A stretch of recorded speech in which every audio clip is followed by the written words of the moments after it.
attempts now, I'm alarmed to find, to stop us thinking what we want to think and saying what we want to say. When I was a young man, I was 19, and I had to go into East Berlin, where there was a nasty organisation called the Stasi, and I was in RAF military intelligence at the time, and we would sometimes go into East Berlin and come out again. We'd also listen to what the Soviets were doing, and it soon became apparent that, to me, even as a 19-year-old, that what they were doing was controlling everybody to stop them thinking what they wanted to think or saying what they wanted to say.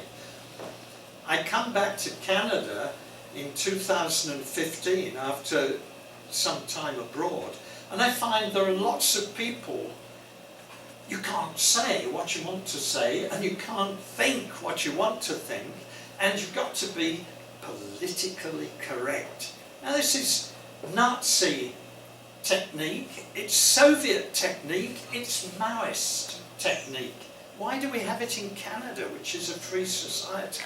It's beyond me. Anyway, I am a human being. I am not a Hugh person wasping. Right?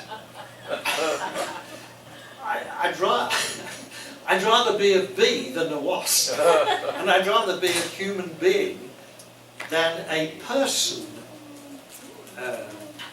Hugh person. Anyway, I'm going to read again from Dancers in a Web, because in that first book I'd still got quite a lot of experience that I was remembering about the Soviet Union at the time, which seems incidentally to be going back under the KGB hand of Monsieur Putin.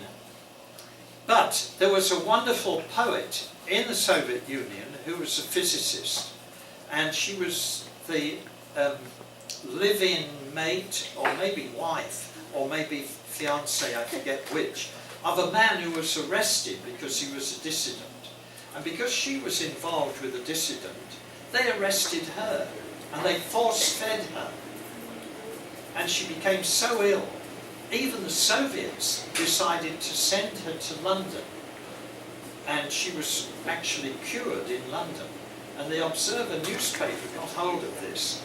And she was called Irina Ratushinskaya.